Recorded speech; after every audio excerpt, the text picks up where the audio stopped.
Maybe it's good that we can't see anybody in the audience. Yeah, we can pretend it's just us talking to each other. It is just us. It's just us. All I can say is I hope I don't get nervous and my voice starts shaking.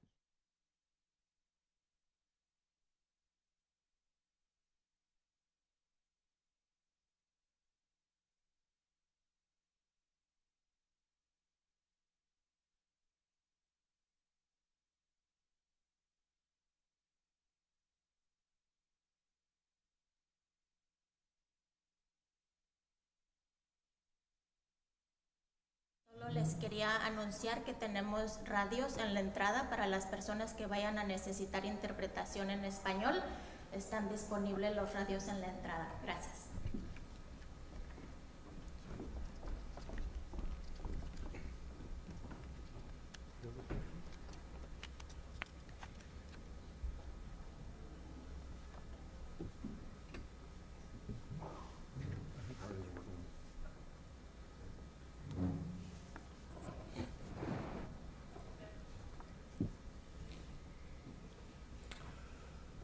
Imagine, if you will, hearing angry voices at your home in the middle of the night, then shots, then a squeal of tires in what you thought was a quiet neighborhood.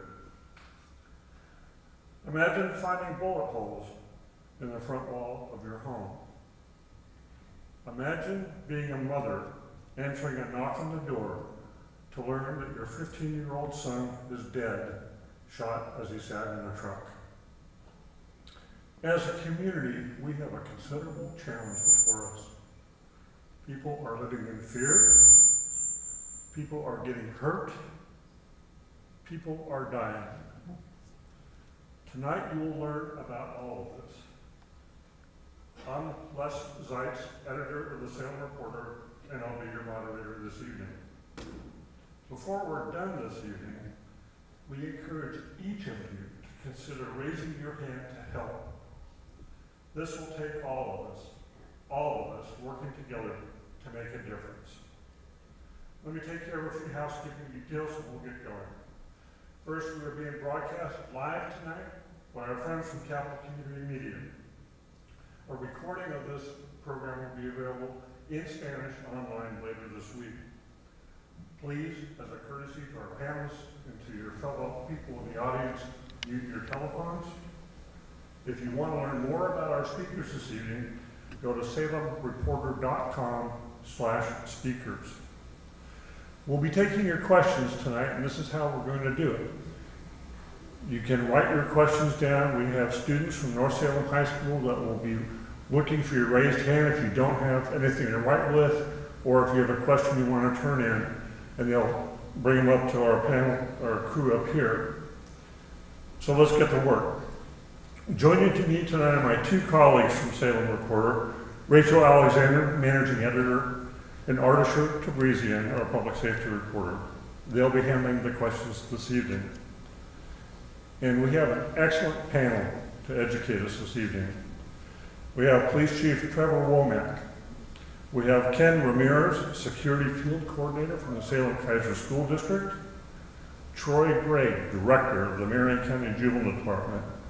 Lynn Takata, Chair of Northeast Neighbors. And Levy Herrera Lopez, Executive Director of Mana Amano. So Chief, get us started, 15 minutes. Great. Thank you, Les. Let me just start out by thanking everyone for coming. It looks like we have a pretty good attendance, even though with these lights, it's very hard to see. Yep. Check. Thank everybody for coming, for engaging in this important public safety issue with all of us. I want to thank the panelists, too. We all pretty much know each other, and it's my pleasure to be up here with you, again, speaking to this. And thanks, Les, for bringing us all together. Put it right on my chin. How's that? Much better. Also, besides Director Greg and myself, there's some criminal justice partners in the room that I just want to acknowledge. I know Sheriff Nick Hunter is here from Marion County. I believe District Attorney Aaron Felton's here from Polk County, and I mention that because, especially when it comes to this issue that we're talking about tonight, collaboration among criminal justice partners is key, and it's critical. And here in Salem, the region, both Marion and Polk County, we have excellent partnerships and collaborations with our criminal justice partners, so I wanted to mention that. We're here talking about shootings and the rise of violence in our community, and the longer-term rise of violent crime in general that's been happening in Salem. It's increased fear and concern in the community, rightly so, because violence and resulting in loss of life and physical injury or emotional injury in our community, it leaves friends and families reeling, and it breeds anger and frustration. It further traumatizes the most vulnerable in our community, and for some, it forever changes the trajectory of lives. The impact is profound. And it's important to note that not everyone in Salem is experiencing this problem in the same way. Some in our community, some of our neighbors and fellow community members are experiencing this problem very up close and personally, and the impacts are profound on their lives. So I'm going to ask you to put yourself in the shoes of some of these community members for just a moment, and Les referred to one of the incidents already. Put yourself in the shoes of the parents of a 15-year-old boy recently found shot to death in a pickup truck parked in front of a residence, a single-family residence in northeast Salem, near Evergreen and D. Or think of the family that lives in that house where that occurred. Think about the person that found that young man dead in the vehicle. And we arrested an 18-year-old young man for the commission of that crime. And think too about his parents and family and how their lives are changed forever also. Or think about the 23-year-old man shot and killed inside his vehicle just 3 weeks ago, out southeast off Cordon Road. And think about his family and how shocked and devastated they are with that sudden violent loss, unexpected loss. But think about the folks just out shopping or doing their business just 3 weeks ago in the Fred Meyer parking lot, Market in Lancaster. 3 people were shot in that incident. We arrested 2 men, one 30, one age 62, for that shooting also. So when I talk about this topic, I think about those people. I think about the people that are most impacted and affected by the violence. That's where I come from on this issue. And I want to say to them, to the folks in our community that are most affected, that we, the Salem Police Department, see you and we hear you and we care about your well-being and your safety. And it's for you that we're bringing this issue forward to the forefront for this conversation. It's for you that I want to make this the top priority for the Salem Police Department. Another group that I think of when I talk about this topic that's directly affected is our police officers and my staff. They see the impacts daily of what's happening in our community. And at the same time, they're tasked with going out and confronting violence and intervening and stopping what's happening and investigating and bringing justice to victims and families, taking on that heavy weight, that dangerous job of keeping everybody safe while they bring order to chaos in our community. And I think about how as the shootings increase in our community, that risk of shootings increases, so too does the risk of an officer being shot and seriously injured or, God forbid, killed. So it's too for their safety, for the officer's safety, that I push this issue to the forefront and make it the top priority for our department. It's the community members and our officers that I think about most on this issue. When you think about the officers, put yourselves for a moment in the shoes of the officers who encountered an armed robber on Commercial Street Southeast early last year, 9 o'clock in the morning. And when they confronted him, he immediately started shooting at my officers, and they returned fire. Thankfully, no officers or uninvolved people were struck or injured. Or imagine the experience of the police officers and the area residents, the neighbors, when a 16-year-old boy wanted for multiple shootings, including one at the Salem Center Mall, immediately started shooting at police when he was confronted in a northeast Salem neighborhood in July of 2022. Again, thankfully no officers or neighbors were injured in that gun battle either. So police officers' safety matters, their thoughts and experiences matter, and so they too must be part of this conversation when we talk about building the right solutions. So we really are all in this together. the community, the police, all of our partners. We at the Salem Police Department in the City of Salem are introducing a Community Violence Reduction Initiative, CVRI. That's what we're calling it, to focus our efforts and draw attention to the issue, develop solutions, and respond. We're using this phrase, community violence, as defined by the U.S. Department of Justice to talk about this issue, to define this issue that we're talking about here. So let me define that term, community violence, exactly what we mean. Community violence is what you would think of as maybe street violence. It happens between unrelated people who may or may not know each other very well. Generally occurs outside in public spaces, outside of the home. So it wouldn't include domestic violence, for example. This is community violence. It involves serious physical assaults like stabbings and shootings. Primarily tonight we're talking about shootings. It happens between groups or individuals. And again, it happens outside in public spaces like schools or shopping centers or just out on the streets of Salem. So I want to assure the community that we're not resting on our laurels as a criminal justice system providers. We're taking action already. We're taking proactive steps to intervene. And our collaboration is strong. We're taking community violence head on. But this isn't, as Les referred to, just a criminal justice problem at all. It necessarily demands a whole of community approach. And I and the Salem Police Department staff, that's exactly the approach that we're committed to. It's a developing approach that involves our community and includes our community. Tonight's a good start.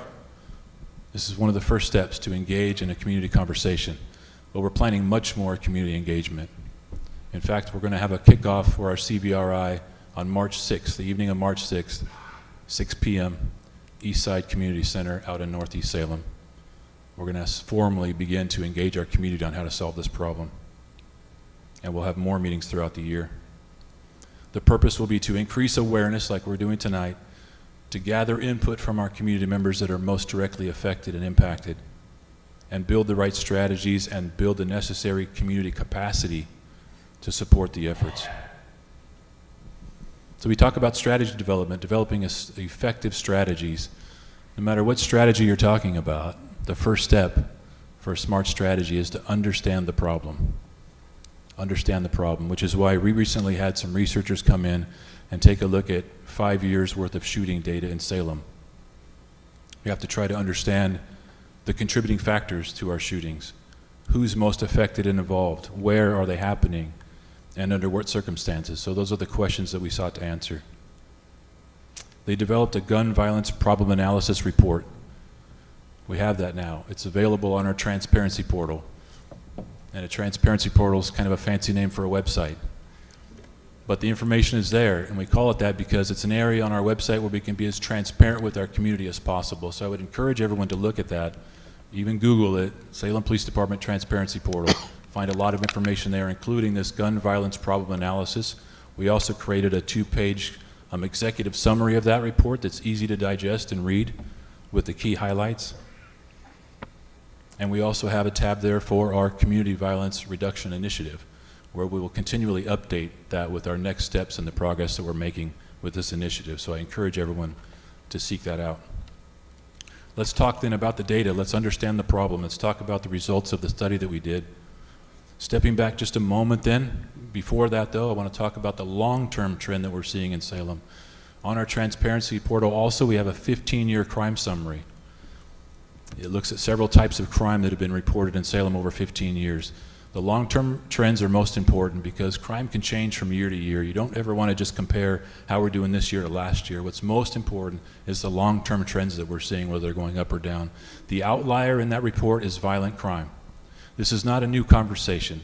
I've been talking openly and frankly about our increase in violent crime for 3 years, so I appreciate the time to do it again tonight. Since 2014, violent crime, when we say violent crime, it's murder, rape, robberies, and aggravated assaults. Since 2014, those crimes have been increasing steadily in our community. For 10 years, they've been on the rise steadily. What's driving that? Primarily the aggravated assaults, things like stabbings and shootings and people being injured in a physical assault.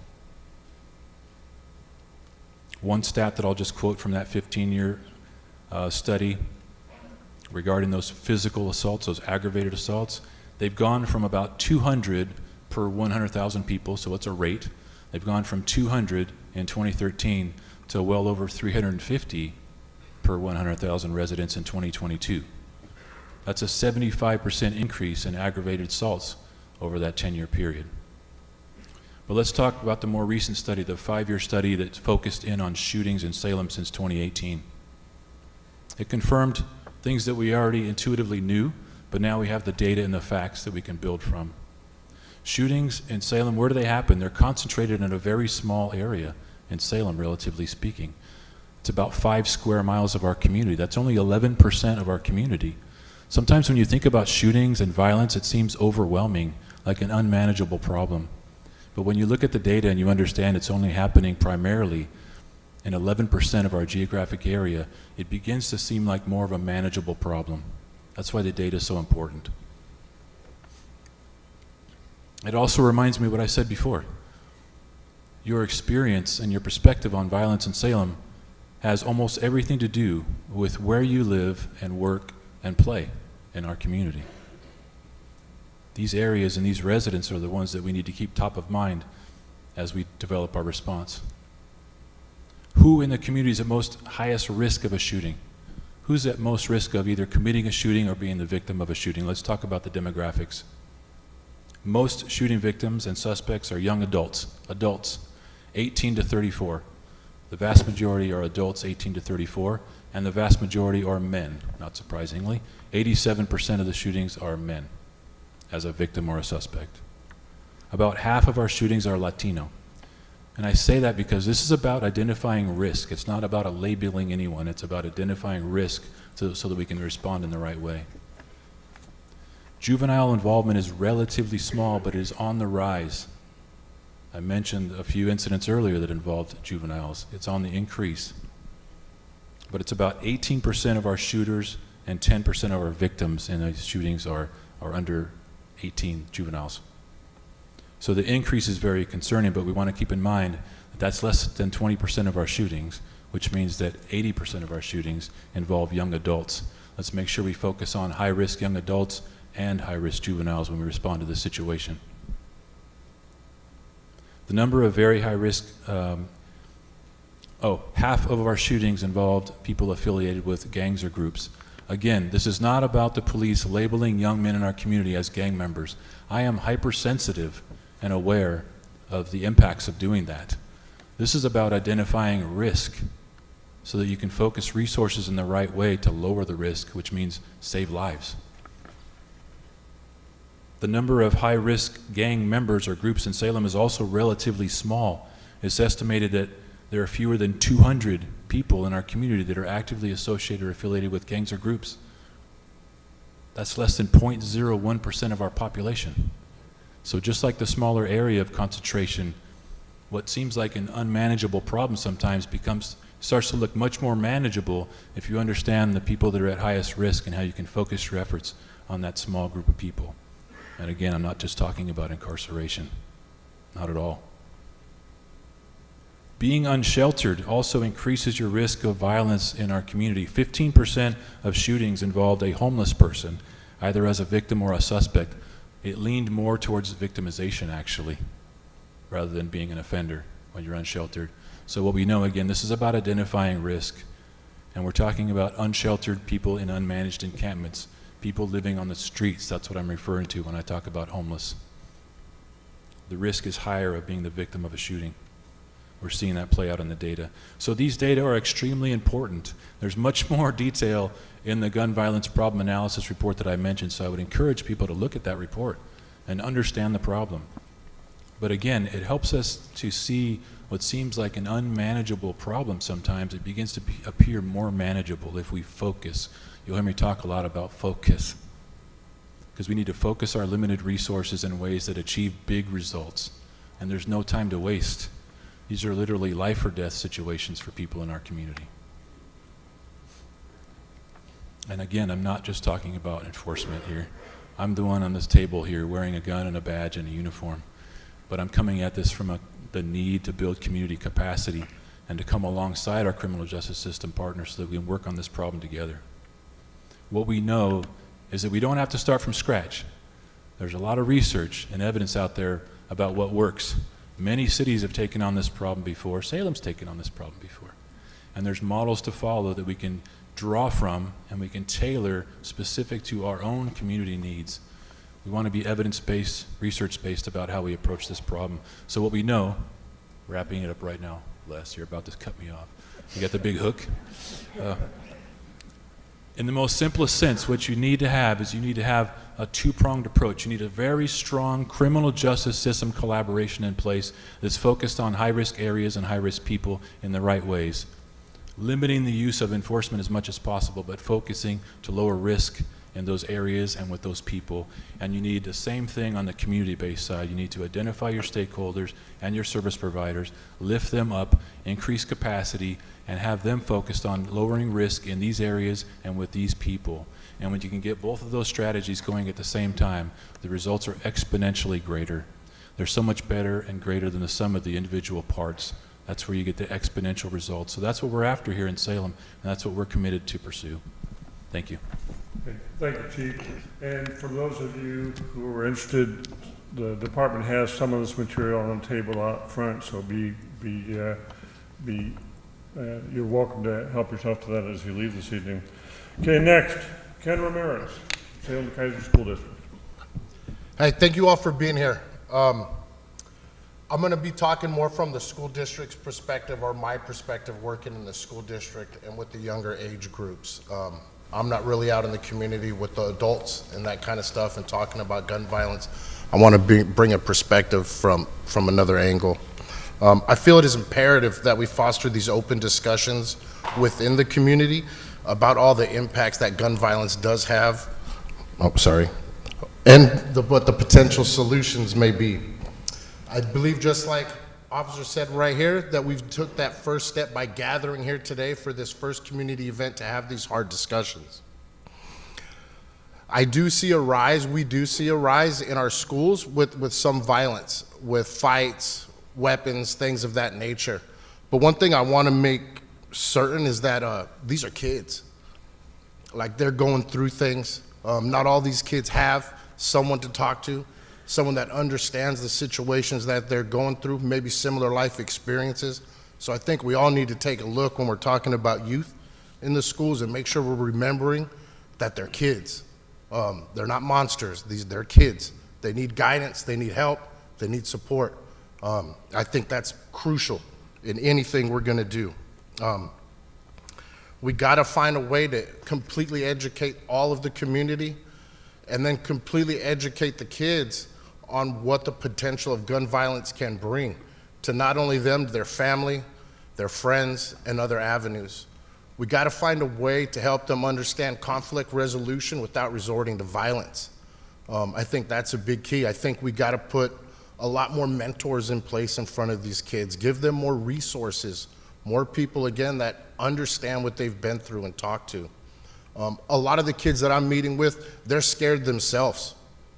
They're worried.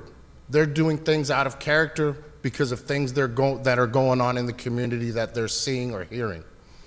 I think that's important that we really get with them and understand what they're saying. We need to listen to them and hear what their words are. I think that's where we're going to make the biggest impact in our youth. I think it's imperative that we find a way to offer more programs for these kids, stuff for them to do, stuff to get involved in. I think that's going to help bring the climate down if they have other alternatives and things they can be a part of. There's a gentleman up here that has an organization where kids can come in after school. We need more places like that. We need more places where the kids can go and learn these skills, talk to people. Again, talking, I'm going to keep hitting on that. They need to be able to talk to a trusted adult, someone that understands them and is not going to pass judgment onto them.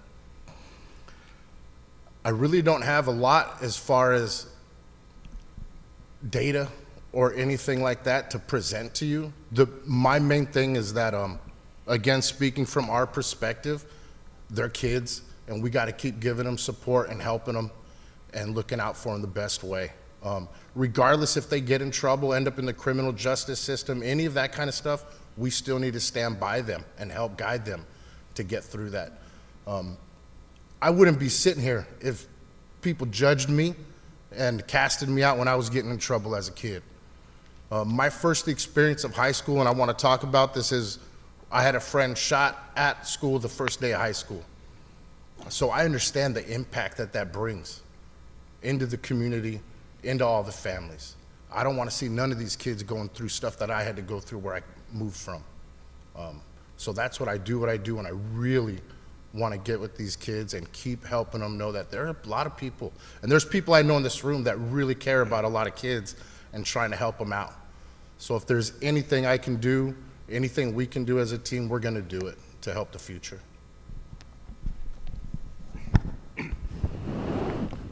Hey, thanks, Ken. Troy? Good evening, everybody. You know, it's the nice thing about the lights out. You know, you're supposed to picture people naked or something if you get nervous and can't see us. So if you are, have fun out there. But I'm Troy Gregg. I'm the juvenile director, and I've worked with juveniles for 30 years. So most of how I kind of present things a lot is going to be very similar to Ken. Is the kids we're working with are kids, and I'll tell you the environments, the challenges that they face. Certainly played a major role and a key role into why we're working with them now in the juvenile justice system. And so real briefly with that, I think there's a lot of confusion a lot of times about what the role of the juvenile department is when it comes to working with kids in general. So as I'm sitting in the middle of this table, that's kind of the role that the juvenile department plays. We're not on the arresting officer end of things. We're not on the deep end for the Oregon Youth Authority that isn't here. We're actually the first contact that a kid gets after they've had contact with the police. So we can't go out and arrest kids, we can't do those things, but if a kid for some reason has police contact, then the juvenile department is the one that is able to engage with them. We create programming and opportunities, and we really are most of the time the first people to have a look at what's really going on with a kid that ultimately brought them to the point that they are right now. And so we have a lot of different programs and opportunities to do. I'm going to echo a lot of the things that Ken said as we kind of go through it. But I want to give you some facts and figures as well, because when the Salem police did their research and data, it made me want to kind of challenge and say, okay, well, let's look at this a little bit closer from the juvenile department's perspective, because we were feeling those trends moving up. We were looking at those, but for us, it's like, okay, what specifically are we looking at? And the challenge comes with data and research over 5 years, and I'll just put this one out there from my perspective with it, is that COVID, I don't know if you've ever heard of that thing,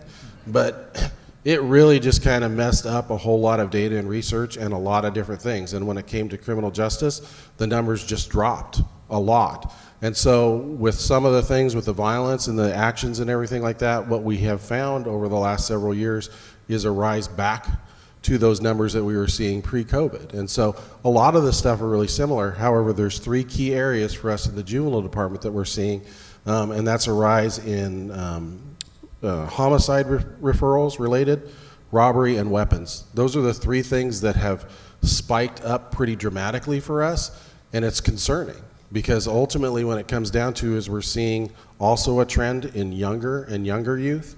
Right now, if you look at my detention facility, 62% of the kids that I have in detention right now are 15 years and younger. So we're seeing a greater and greater trend. I have 14% of the kids, which is 3 at this point in time, that are in on homicide-related charges right now. And 62% of those kids that are in there are on weapons-related charges. And so it's pretty intense with regards to what we're seeing happening with kids, and it's younger and younger that we're seeing the trend right now going forward versus years and years ago you would have 15, 16, 17-year-olds being the prime numbers of kids and types of kids that we're dealing with, but it's getting younger and younger. And I have some ideas behind that. I'll wait kind of till we get to maybe some questions or anything like that, but I'll make sure that I share them ultimately. But I do want to tell you that those trends are very concerning, and the type of violence and the younger kids.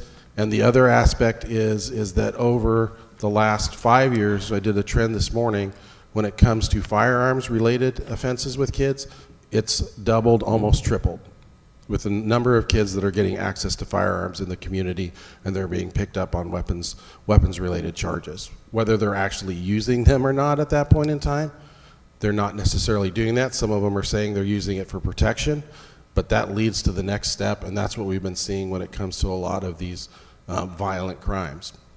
And you know, as an example, as you talked about, Les, we have an 11-year-old right now that's in on attempted murder charges from just this last weekend. And there were 12-year-olds involved with that as well. And it ties into gang-related behaviors and everything like that that are out there with it. And so there's a lot of very concerning things that are happening. And the other piece I'll say with this, and then I'll move on, I'll get it and we'll get to more stuff later, but our communities of color are being impacted greatly by the number of crimes out there. We have a crisis right now that ultimately, as we talk, and I love the fact that we're having a conversation about getting the resources where we need to get the resources, because our younger kids are being impacted right now. Violence is going up, which affects everybody in the community, families, and communities of color are being severely impacted by with what we're seeing right now. Thanks, Frank. Lynn? Neighborhood. Thank you for the opportunity. I'm grateful for the conversation. And I appreciate the study that the police department commissioned, because it wasn't a surprise and it confirmed what we've been experiencing. I live in Northeast Salem. So as an artist, I really never imagined I would spend time focused on gun violence. It's really probably one of the last things that I would ever want to be doing. But I couldn't ignore the problems in our neighborhood. And surprisingly, while we've been working towards greater safety for our youth and the entire community, although at times it's horrifying, frustrating, overwhelming, it can also be rewarding to connect with community and try and make a difference. When there were 2 gunshot murders, 2 teenagers shot 2 blocks from where I live, houses with bullet holes, you know, a few blocks from my house, numerous drive-by shootings, I had to try to do something. And sadly, I didn't used to know how to recognize gunshots, but I think I'm pretty good at it now, and that's sad. We couldn't have made progress this year in our neighborhood, Northeast Neighbors, without a great deal of support from really diverse partners. So my background is I spent over 3 decades, probably don't really want to say how old I am, maybe it's 4 decades, working with a wide variety of the community doing artwork. We work with everyone, including at-risk youth, artists, gang members, families, professional people, and those projects make a difference. So when I got my degree in art, I kind of wanted to make a difference. I have 1 foot in the art world, 1 foot in the social service world. So in addition to beautifying an area, these projects can help build confidence in youth and slowly begin to develop a sense of trust, which is pretty hard to do at times. So some of the youth I've worked with have found careers as a result of some of these projects. One of the young men I worked with got into a union, which at the time was almost impossible, and others have re-engaged with school or found a new direction. My perspective's a little bit different, so I'm going through the 3 things that we did to make a difference. Right now, there's so much anger, fear, and mistrust. It's been very challenging. So the first thing I'm going to talk about is dealing with locations where drugs are sold. It became very apparent that shooting can be connected with drug sales. So the concern was violence associated with these sales. I probably witnessed about 60 drug deals myself, and the gun violence connected with drugs and drug houses in our neighborhood included 2 murders, 2 teenagers shot, the drive-by shootings I mentioned, and the houses with bullet holes, and a person shot to death in front of a church. And some of this isn't in the newspaper, but Salem's kind of a small town. And the police have told us some things privately.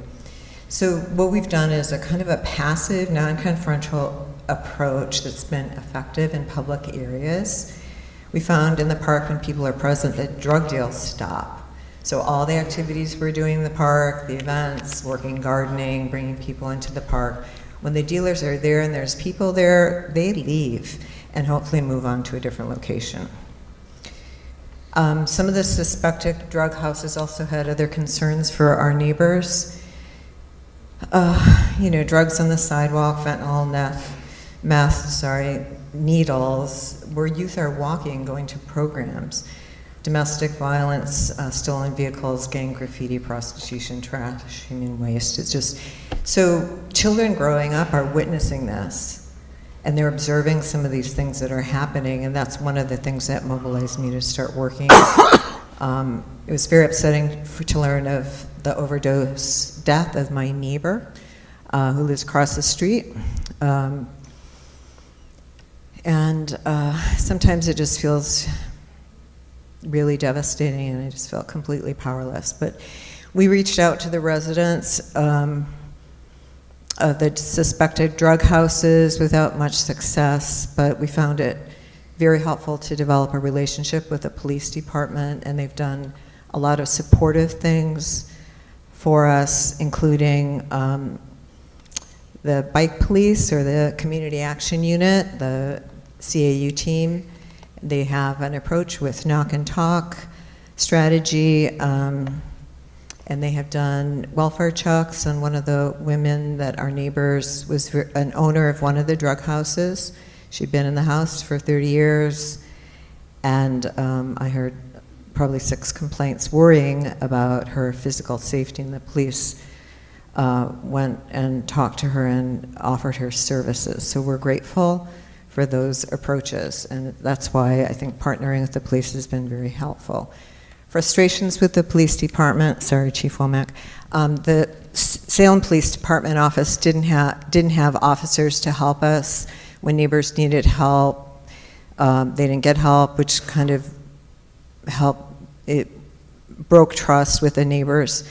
And at times we did feel abandoned, especially walking in or around the park in the late evening or early morning hours. Some time ago, there was an officer that used to walk through the park, which did make a difference, and I know there's not resources to do so. Sometimes the police tell the community there's no risk to the public because the shooters know each other, and I'm sorry, that doesn't make me feel any better. As my law enforcement friend told me, shooters are not marksmen. Bullets travel, and bullets can pierce houses. So as we know, many victims of gun violence are youth who are being shot and killed. And so feeling safe is vital for everyone. Second approach that we've used is physical changes. Adding lighting, addressing secluded locations. We put in a no parking sign where there were regular drug parties within 50 feet of a school. Keeping areas well cared for. We didn't know that this really made a difference, but picking up trash, which I do actually every day, trying to address vandalism early and trying to make an area look cared for. Some of the neighbors even mow the grass. When the park is looking pretty bad, we paint the picnic tables, and those things actually have made a difference. And I think one of the most important things for me is the removal of graffiti. So I worked in gang territory near the housing projects in Chicago, right on the borderline of 2 rival gangs. I was in the middle of crossfire once. So I kind of learned a little bit about gangs and graffiti. So the most important thing is to get the graffiti off right away. So that means for us, 2 to 24 hours. We've got like 12 people that text me. I get texts at 6 o'clock in the morning. There's graffiti in the park. And I've got sometimes people calling me at 11. So what we realized is the murder in the park and also the youth shot to death in the park were preceded by 3 days to 7 days by gang graffiti. And it's like the writing on the wall.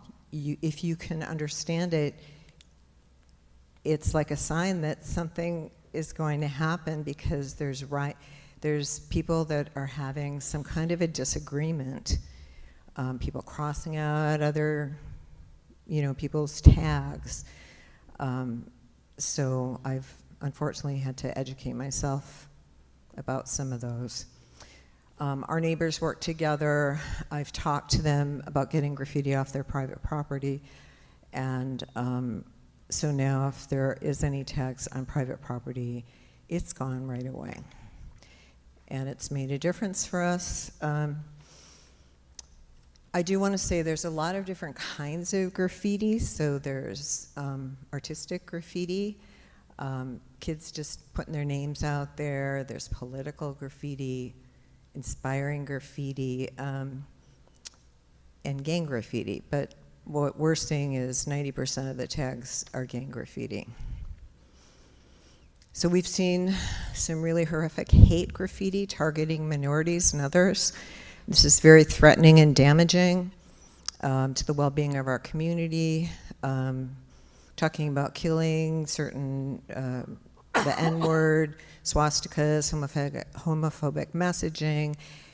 If you see this in the community, I understand it's supposed to be reported to the police department because it is a hate crime, and they've responded quickly. So the third thing that we've done is building community partnerships. Uh-oh, are you cutting me off?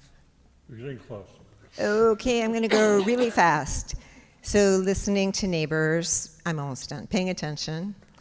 Our neighborhood watch engaged neighbors to take back the public spaces. We had every child in a school help to work in the park, like over 300.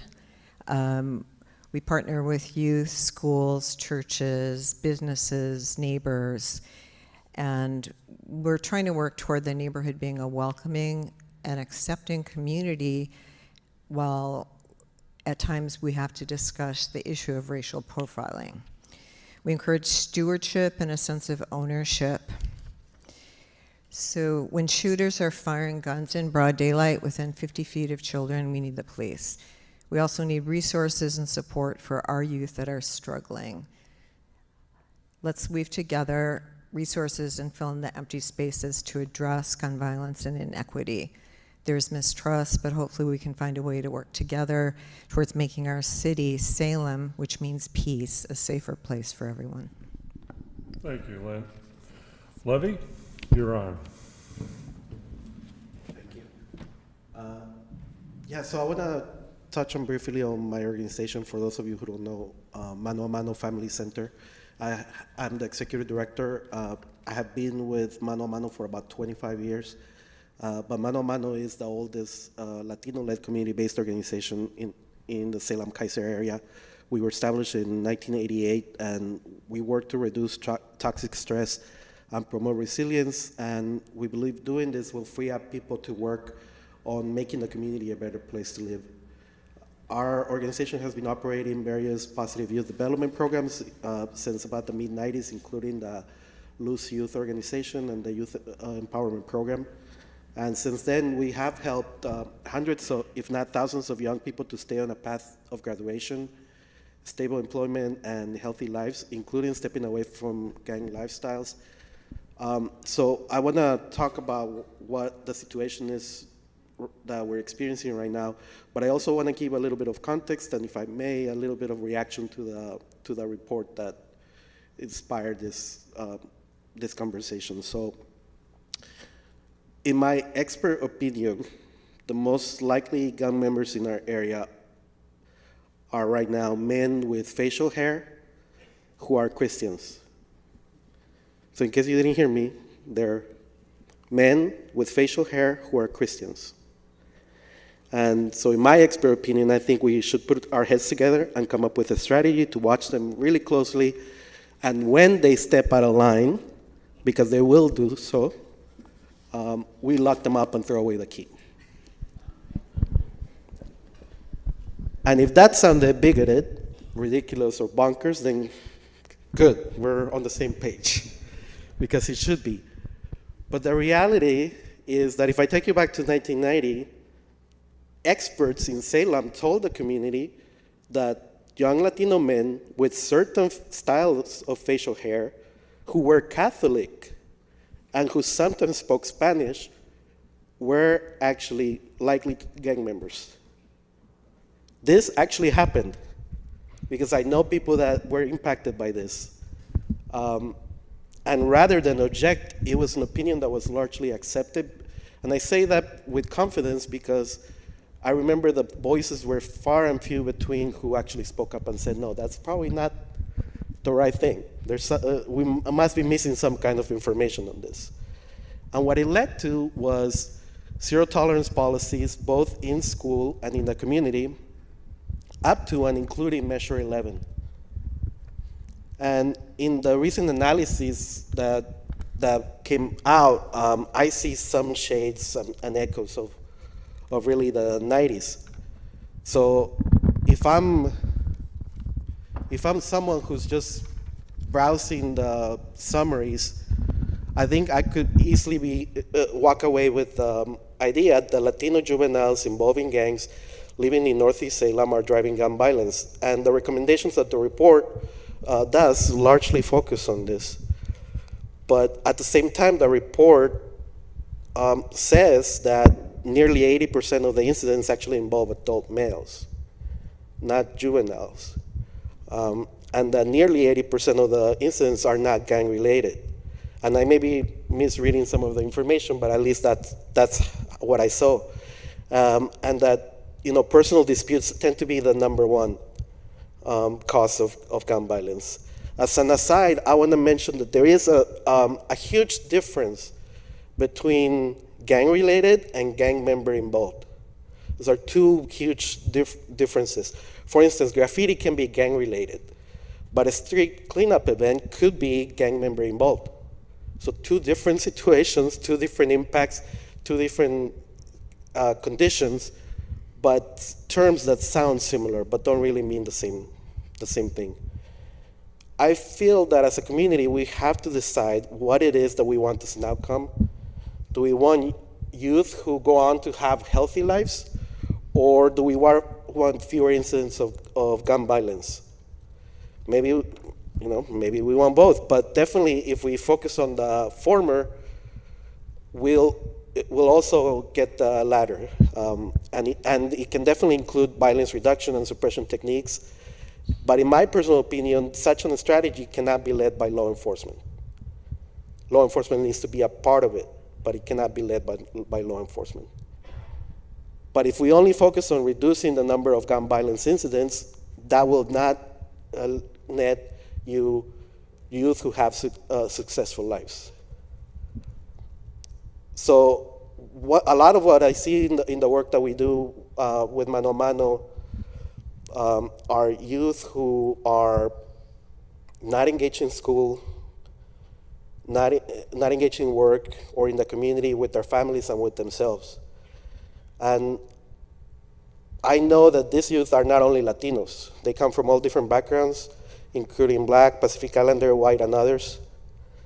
And the disconnection that I have observed is a consequence of many, many factors. Some are individual, some are generational, and many are community-level adverse experiences. For instance, just one marker that shows you how different we are from the 90s is that more than 2/3 of juveniles living in Northeast Salem don't identify as white. If you look at some of the high schools and middle schools, the population is more than 70% not white. This was not the case in the 90s. So our community has changed. There's also other folks have talked about the COVID-19 pandemic, which I believe that both caused and brought to the surface lots of trauma that I think we tend to understate as a community right now. We've decided to move really fast away from the pandemic and forget that it ever happened, but the consequences, the pain is still there. People are still hurting in many ways.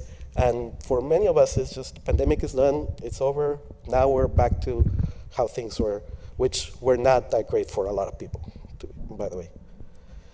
So I want to also point out that not every youth who is experiencing some level of disconnection will end up being involved in gun violence. Some will, but as pointed out, also we're talking about a very, very minimal fraction of the population. The report makes recommendations about focusing on gang prevention, in my opinion, rather than positive youth development, focuses on intelligence gathering and profiling of potential gang members, on policing youth, and on having more police presence. But I would love for us as a community to talk about what is our plan to maximize the returns of what I see as the economic engine of Salem, that is Northeast. Or what is our plan to make Northeast Salem the best, most thriving neighborhood? I want to have that conversation. And to talk about why are lower income families in Salem not entitled to such first world luxuries as sidewalks or green spaces or street lights. I think absent a broad strategy, if you just flood the neighborhood with law enforcement, that takes us way back. That takes us right back to the 1980s, and that's something that I don't want to see. I think, again, I want us to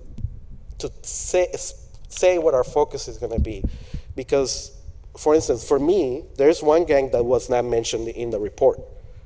This gang is not made up of juveniles. It's mostly made up of actually adult white males in the area. And they're connected to statewide and national chapters. And they regularly engage in violence. I don't know if they engage in any gun violence so far, but they do.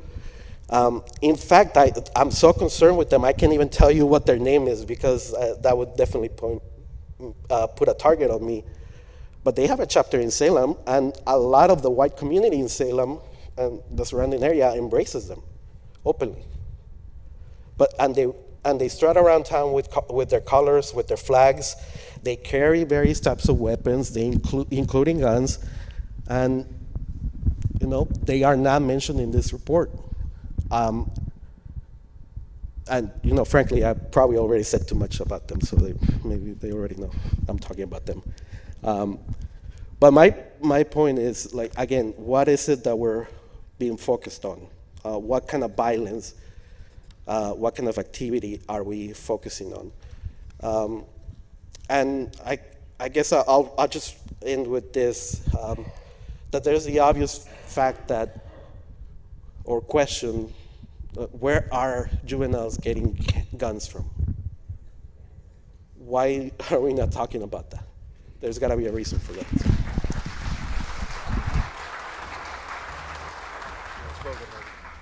Thank you, Levy. So you've heard a lot this evening about young people, so now let's hear from them. Artie, explain what we're going to experience here. Recently, the juvenile department gave us extraordinary access to talk with the teens who are being held in their juvenile detention center. So I went down there and I asked the kids to share their honest thoughts on how gun violence has impacted their lives. Just about all of them wanted you folks to hear what they had to say. So that's what you're about to see. Some of them read their responses out loud so we could share them with you. The rest you'll hear in my voice, but all of these accounts came directly from young men involved in the violence. Let's hear what they have to say.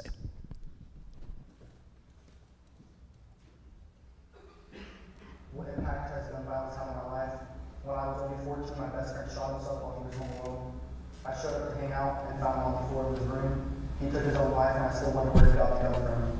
When I was 16, my friend and I were robbing gunpoint by a 25-year-old man who had no emotion on his face. The gun was in my face, and I knew he was serious. Later that same week, my best friend got killed in a drive-by. It was a bend, you may say, and think that stuff doesn't happen there, but gangs and shooters are everywhere. My friend was in the wrong place at the wrong time. He was 16, he was funny, never skipped school, liked to ride a skateboard a lot. He had two older brothers who loved him a lot. Not only did I lose him to gun violence, but his family too. What impact has gun violence had on my life? Well, when I was a little kid, my older homie had his brother shot up many times, and started going on from there. Later on, a couple years later, I seen to gain and stuff, you know. It was a dispute, and they left it at that. And the guy left, but then he came back later on that day too, and he went and shot up the house where he was supposedly having the other guy who was in a dispute. Later on, we found out that instead of the guy he was looking for, he had a lady and his kid. Then from there, you know, I was walking down the street one day and like 2 cars came and 4 guys came out and they were shooting from one end to the street to me, and you know, I ran and I never got hit, but you know, it was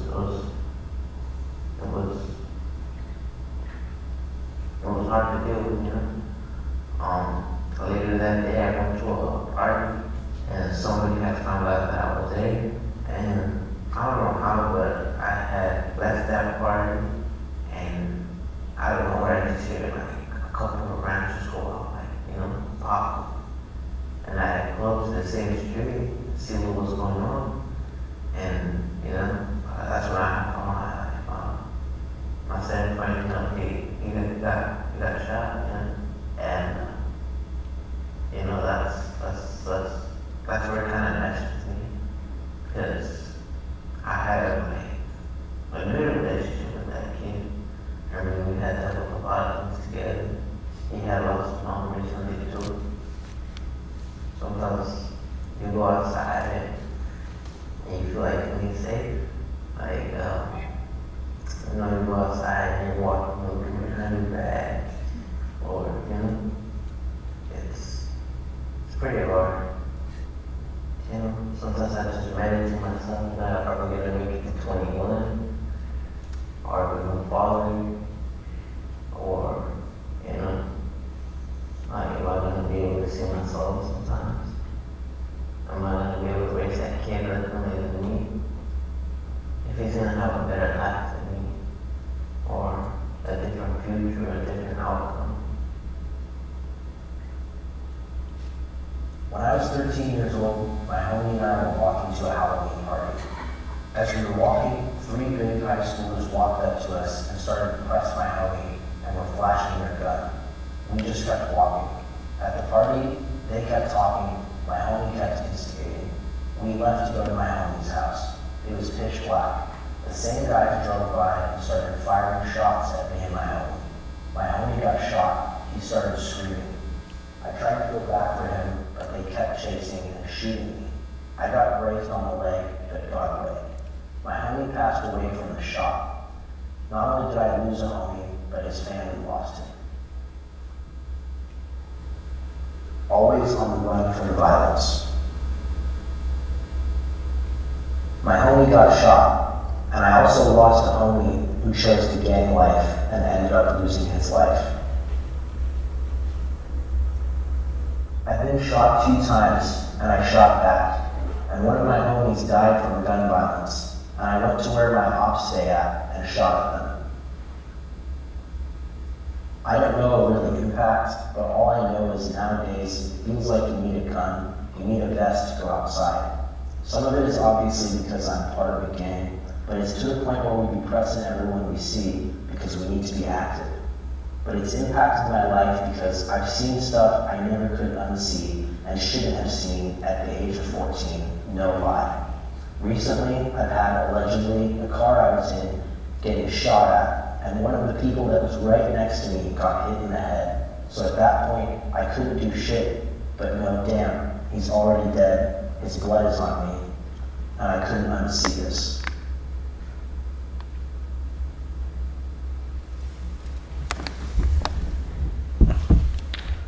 Real life in Salem, folks. So the panelists have sort of outlined the challenges before us and the issues. So let's turn our attention looking forward. What can we do about it? I've tasked each of the panelists to provide us this evening 1 or 2 specific actions they see that are needed.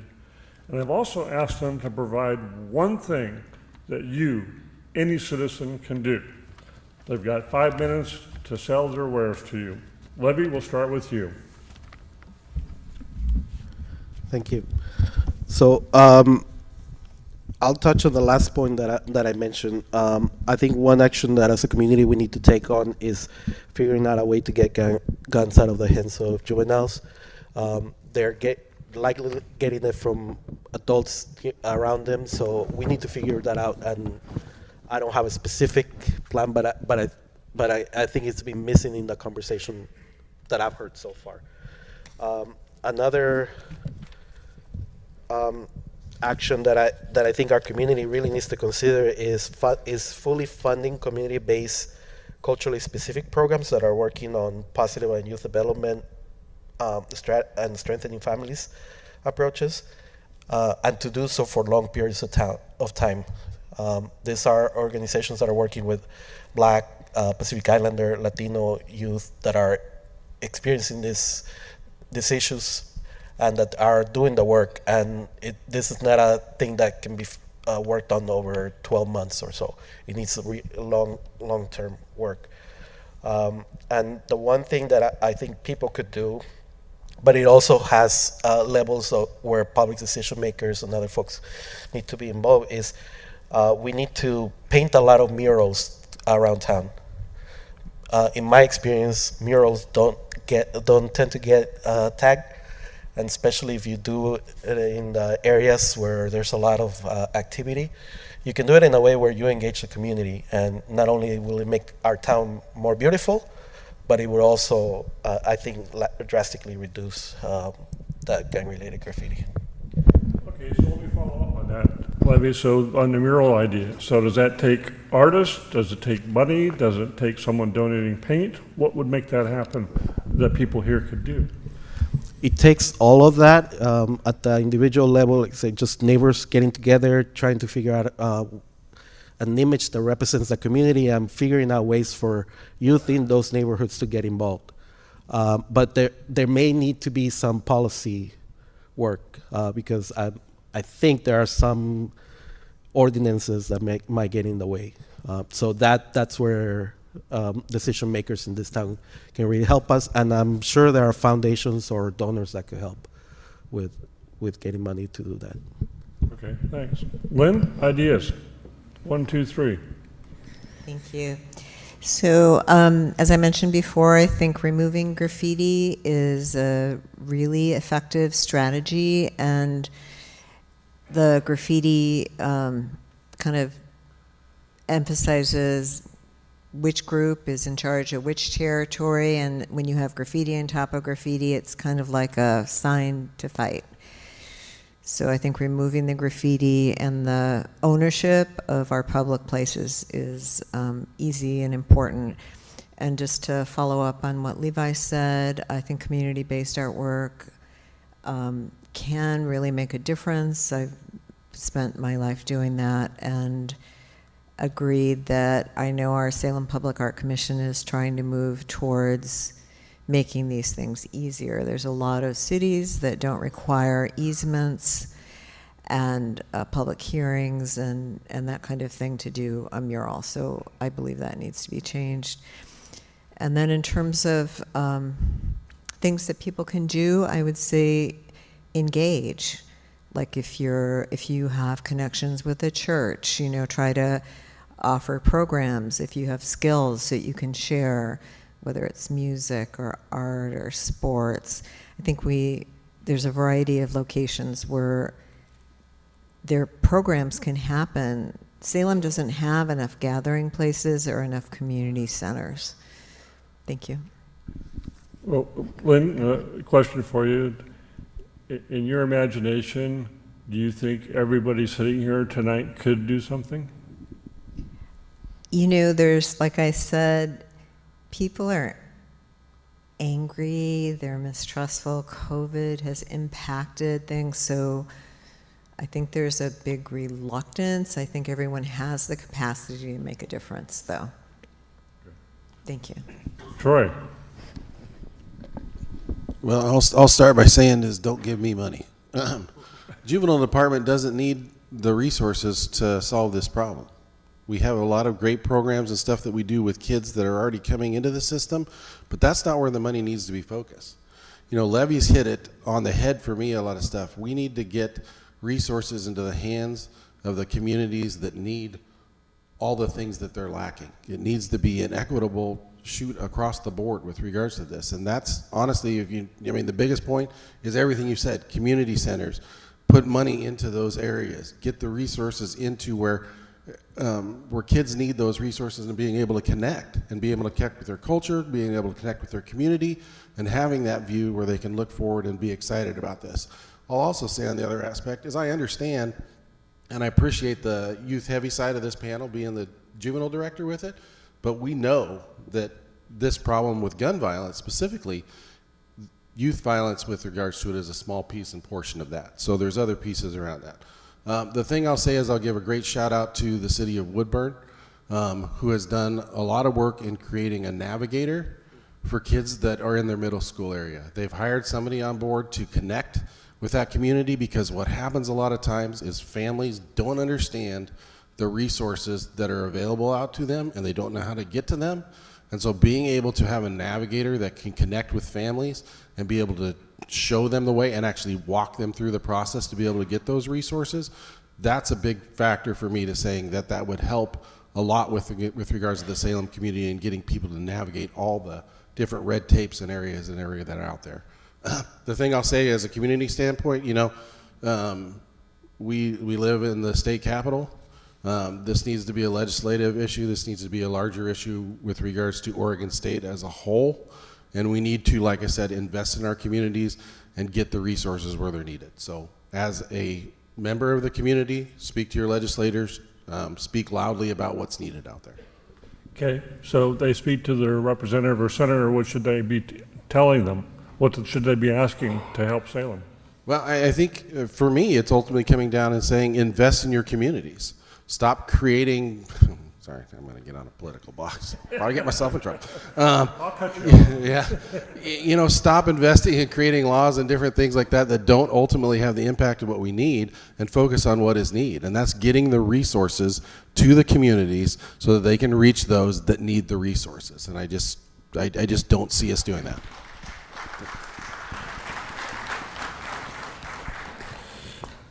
Ken? All right. Bring that mic up. Yeah, bring the mic up close. So I'm going to touch back on investing in our youth. I feel it's imperative that we do invest more into our youth. We do have a lot of lack of programs in Salem that truly supports not only our at-risk youth that are potentially involved in gangs, but our BIPOC students. There's not a lot of cultural stuff around here for them to do. One of my dreams since I moved here was that there was a cultural center where everybody can go to and be together and come together and learn all of our differences and see how much more alikes we do have as a community. That would be huge for me to have. I know working for a school district, speaking in that perspective again, we can't do this alone. It's got to be everybody together, all the stakeholders coming together to improve what's going on in the community for our youth. I would love to see more mentorship programs, sports league, and then get these kids some job training skills to help them as they're getting older and leaving high school. The other thing is I think we need to put a lot of focus on their mental health also.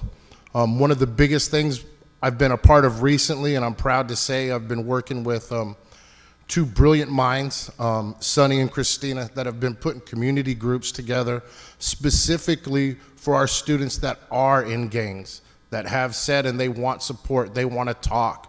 So they're coming into a judgment-free zone where we can try to give them guidance and help them.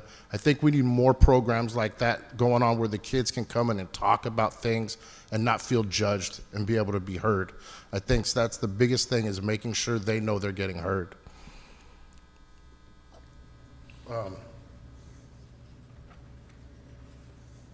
I think the biggest thing also is having open conversations like this about guns, about the violence, making sure that everyone understands the consequences and what comes with this. We need to stay involved. As parents, we can stay involved and should be in their business, know who they're with, who they're hanging out with, all that kind of stuff. That's going to go a long way.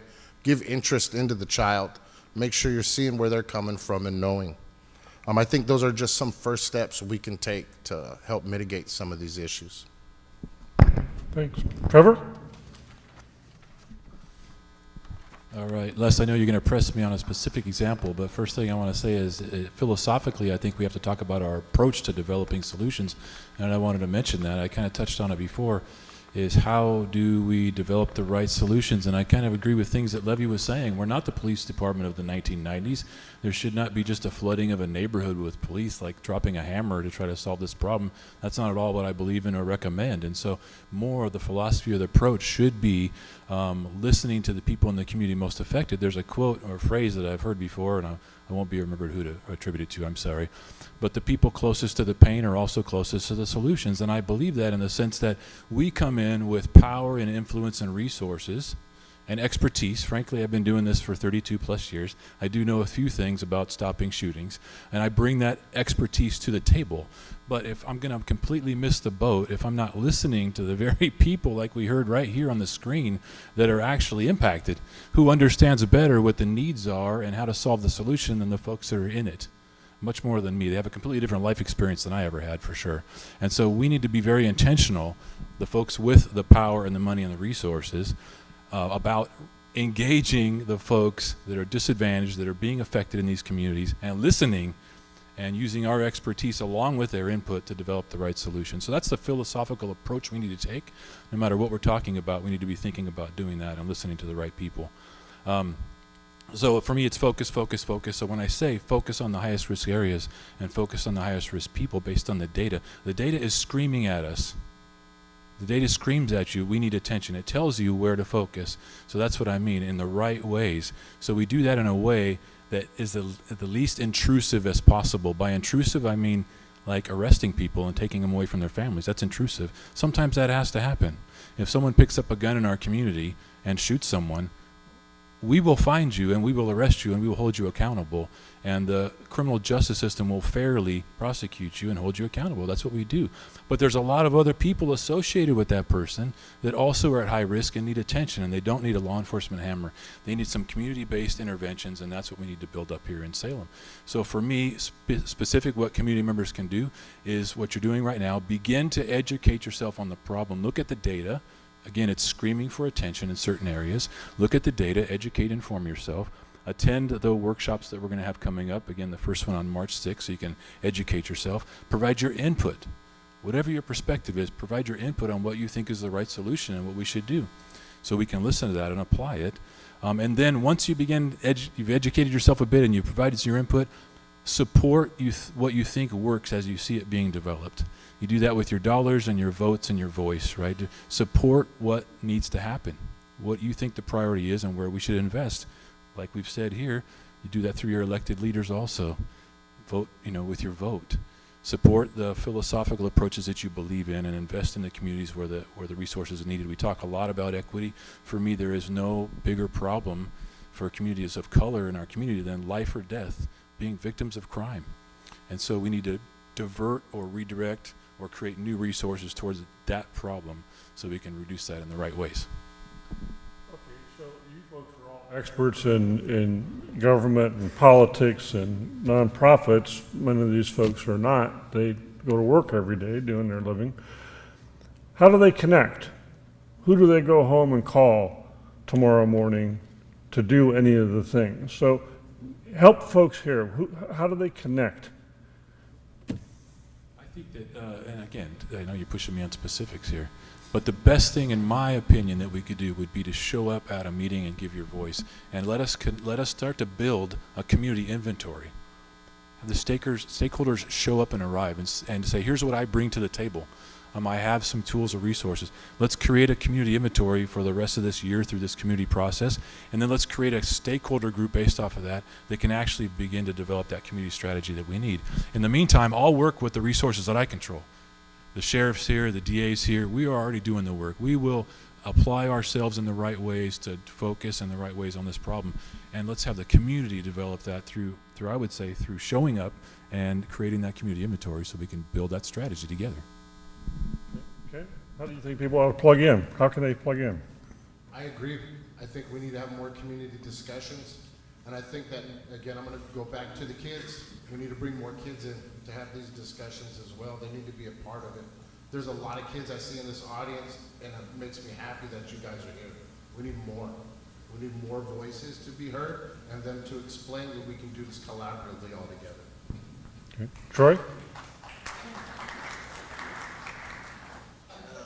I would say, is my number flashing up on the board back there? A couple different things is, like I said, you know, for the juvenile department, again, our role and our goal with each kid that we come in contact with them is that they never take another step further into the juvenile justice system. Like I said, which is OIA, which is the next step down there. Our goal is to absolutely not do that. Open arms, would gladly have anybody come in and kind of work with us through our programs. But the other goal is that I don't mind in any regards problem being a resource to help you connect with what programs are out in the community. And I hope, and I know that my partners over here will say the same thing, but connect with me and we'll ultimately figure out, hey, where are you at? What is it you're passionate with? These are the community programs that we know that are out there that you can ultimately work with and how you can get yourself involved. So I would just arguably say, like I said, you're glad to give me a call, reach out to the juvenile department in any way, and I will help march you down the path that you ultimately want to do if you want to work with kids and make a big difference both on the front end and while they're with us. And his cell phone number is? No. Maybe my work number. Lynn, how can you help these folks connect? So I have a little bit different approach. As community artists, we did a lot of community organizing, and instead of having people come to you in one central place, we found the most effective thing is to go where people are. So it's door to door, it's to a park, it's to, just walking around and talking to people. Once you have a connection, then it's easier to get people to come together. But I think that having people that feel on the outside, come to a meeting, it's challenging. So I think the community programs that people could offer are going to be like an opening to have conversations and to build trust, which takes time. Okay. Buddy? A couple of things. One of my mentors, I hope I get the quote right, but he says you can pretend to show up, but or you can pretend to care, but you can't fake showing up. So if you really follow that, show up, volunteer, because youth definitely need role models.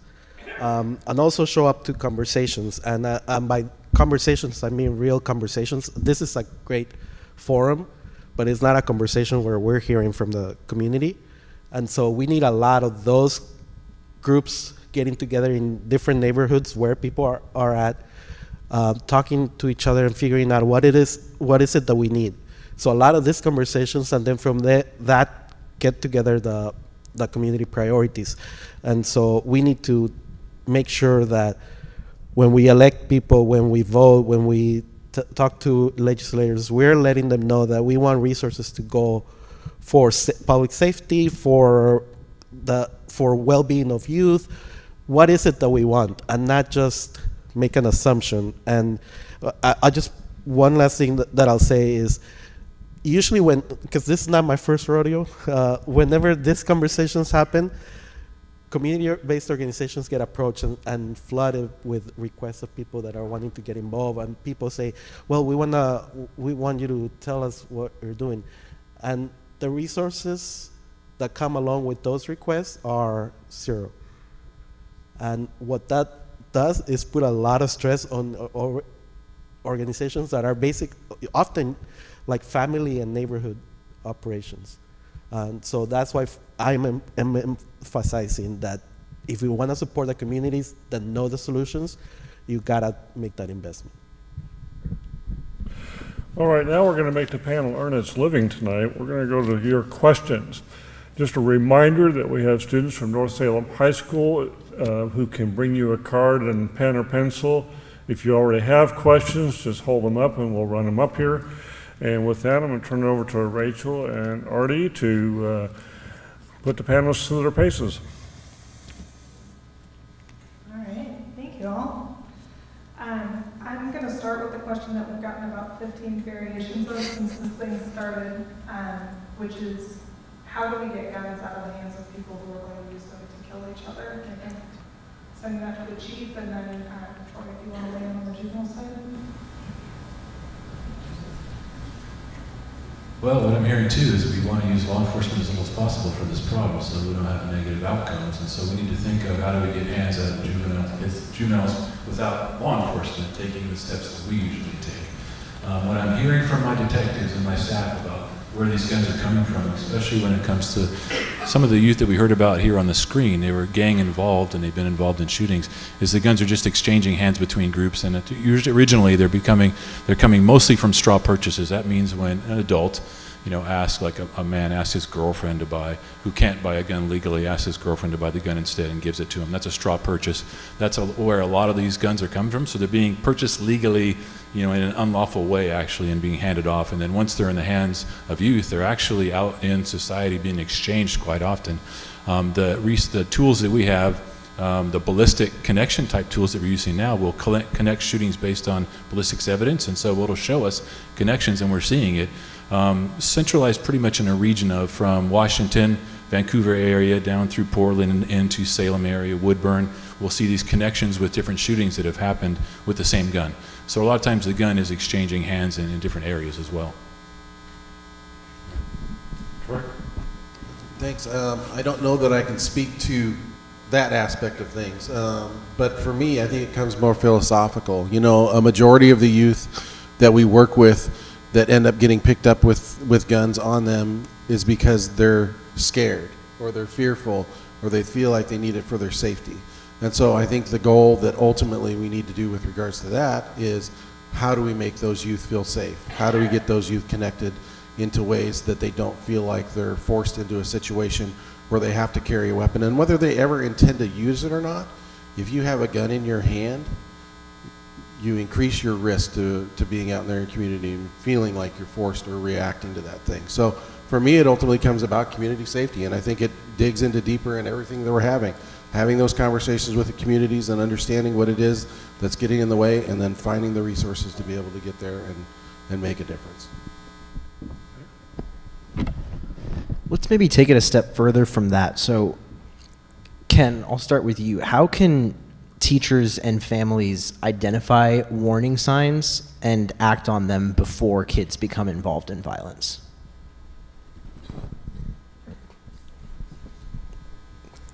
I think just by talking with them, not placing judgment on what your biases might be. I think it's discussion. I think that's the biggest part.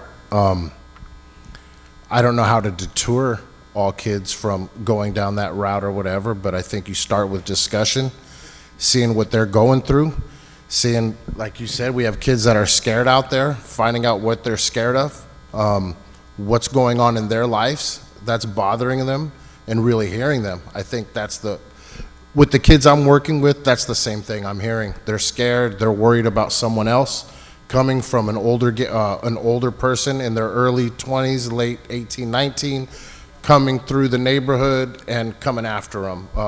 They're walking with their friends home or through the neighborhood, and now they're called out by older people driving by.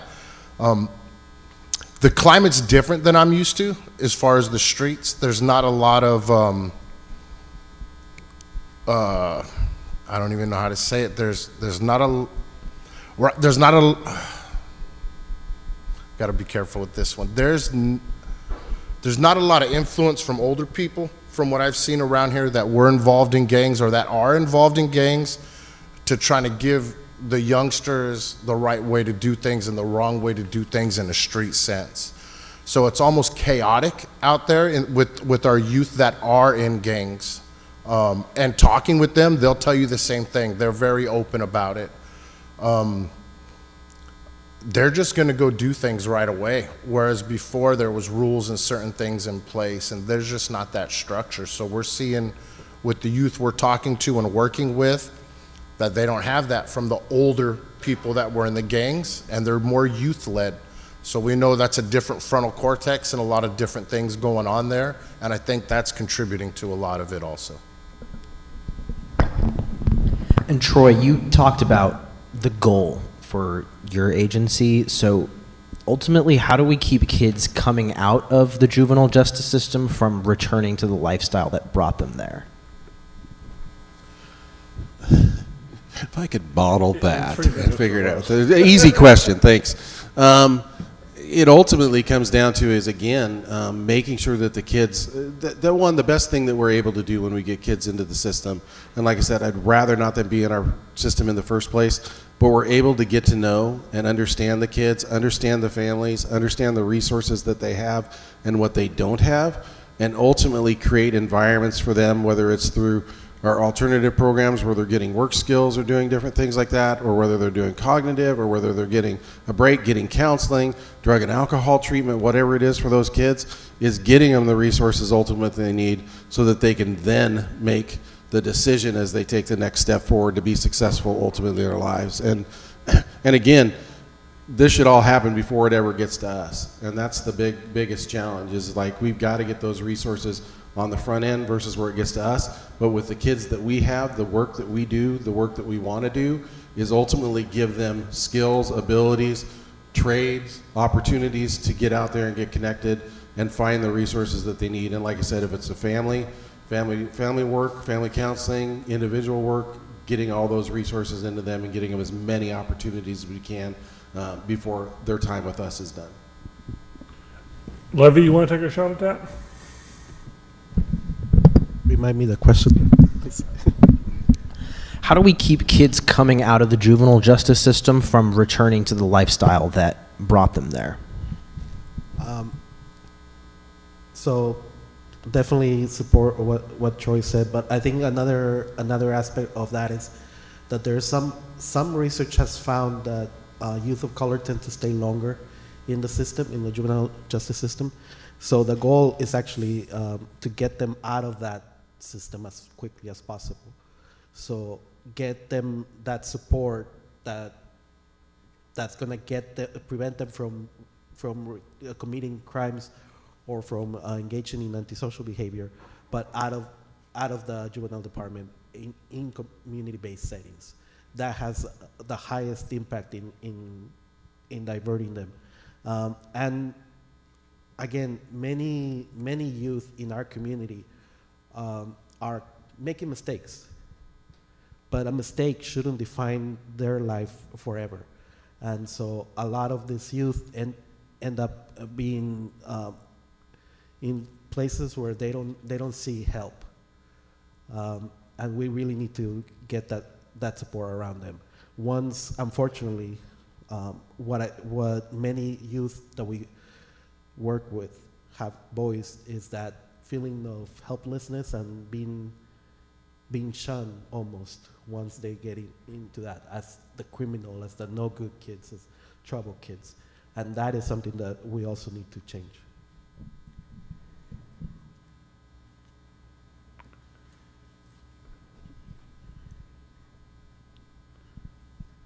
All right, this one is for Chief Womack. How are Black, Indigenous, and people of color-led and immigrant-led organizations who directly work with the most underserved communities involved in the research, conversation, and solution? How much effort is the city and Salem PD putting into this? We're just at the beginning of this process. Those are exactly the groups and individuals that we need to hear from. You talked about the philosophical, or you heard the philosophical approach that I just talked about. And so again, our first neighborhood convening is going to be on March 6th. We're going to be very intentional about this out in the neighborhoods in Northeast Salem. And we want to bring people together and hear from these groups and do this community inventory and find out how people in our community that are most affected think we should approach this problem. I think that's incredibly valuable. It's the key first step for us, and that's where we are right now.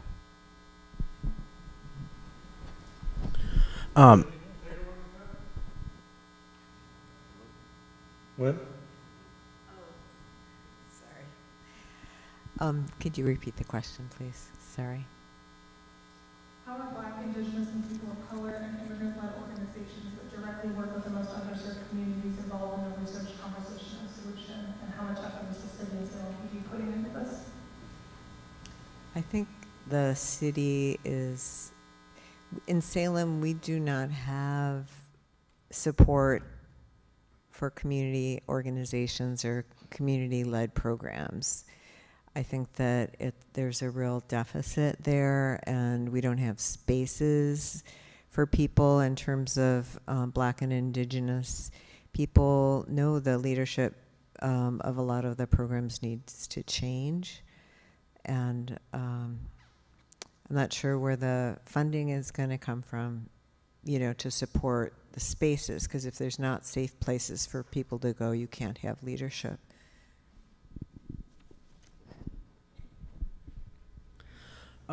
Question for the chief. So we've sort of briefly touched on a couple of these issues, but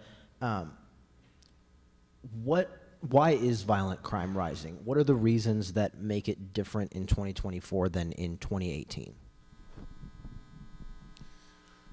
Well, there's a lot of contributing factors for sure. The pandemic's been mentioned. Who knows what the ripple effects of that are going to be with our youth and our young adults for this entire generation, I think, and how far that set us back. We have the social issues of the job market and inflation and the economy and employment rates. These things are all factors that play into why crime is increasing. We also have obviously an increased issue around behavioral health crisis in our community. We see it around us all the time. And even in the report we did, I talked about 15% of our shootings involve people that are unsheltered. These are folks that obviously it's not a law enforcement problem to fix, but this is contributing to the violent crime in our community, especially as it relates to them being victimized. Drugs, that was mentioned also. I think Lynn talked about it. So, narcotics-fueled disputes. And even when you look at the report that's on our transparency portal, it'll talk about some of the reasons why each of these shootings happened. And this is valuable data because the researchers actually interviewed the detectives involved in these cases to try to answer all these questions that you're talking about. So it was not just run some stats through the computer. This was interviews with detectives about each of these cases to better understand what's happening. And so you'll see in there that the vast majority are some sort of personal dispute that develops between people. Sometimes, not as frequently, it's a drug-related dispute. More often, it's some sort of personal dispute, like an interpersonal dispute, a dispute over money or a relationship, a romantic relationship. So, and I think Ken touched on it with the younger folks that are involved, and something that's going on now is people are quicker to violence. I don't know the answer to why that's happening, but they're just quicker to jump to a level of violence. So when a dispute does happen, people are much quicker to result to serious violence. I wish I had the perfect answer to that question. It's $1 million question. Can you touch on that just from the school side, what you're seeing as far as violence levels? I don't have that answer. I don't. I'm not going to sit up here and try to say I have that answer. I don't. I can give some reasons. Again, there's not a lot of supports for our students of color in the district. Our students are mostly affected in the Northeast area. When I came to Salem, I started working at McKay High School, which is in the Northeast. That's the first school I went to. And I've been in the Northeast pretty much ever since, working in schools. And there's just not a lot of opportunities for these kids to do other things. I think that contributes to it. I think scared fear in themselves is contributing to acting quicker. That's really all I have that I can think of. Let me follow up on that. Yeah, Troy, go ahead. Sorry, this is my soapbox a little bit with this one. So COVID, and again, I talked about it earlier, we're seeing more rise in crimes with 12, 13, 14, 15-year-olds. COVID, those kids were 7, 8, 9, 10-year-olds back during the time of COVID. We did such I guess it'll be completely my opinion on that one, and you can agree or not, such a horrid job when it came to our youth during that time frame. We all suffered through COVID in various different ways. But putting kids, and again, I'm not arguing that people didn't make the best choices with regards to where it was with school districts and stuff like that, but those kids were stuck at home, stuck in environments that may have been abusive, dangerous. They had no socialization that was going on during those time frames. And so they grow up, and you got to keep in mind that youth are developing their brains constantly as it's going forward. And what you have is you have a group of young people right now that have not been able to develop in the way that they should be developing. They're running behind at this point in time, and it puts us in a very dangerous situation. And it's one of those things that we've got to, as a community, figure out what are we going to do, because we're going to keep dealing with this as it kind of rolls through until we get together and finally figure out something to help these kids that struggle through those environments. Well, Troy, isn't one part of the answer to decide to do something? Absolutely, and it's one of those things is that we have to, and I think that's where I go back to the legislative piece of the whole thing. We have to let our legislators in our state know that there is a need. And again, I know I'm talking from the kid perspective, and I know that there's a lot of stuff with regards to this on the adult side, but that's where my passion has been for the last 30 years is working with kids, is we've got to get resources into the community programs so that we can help these kids work through the challenges and honestly the damage that we did through COVID with them.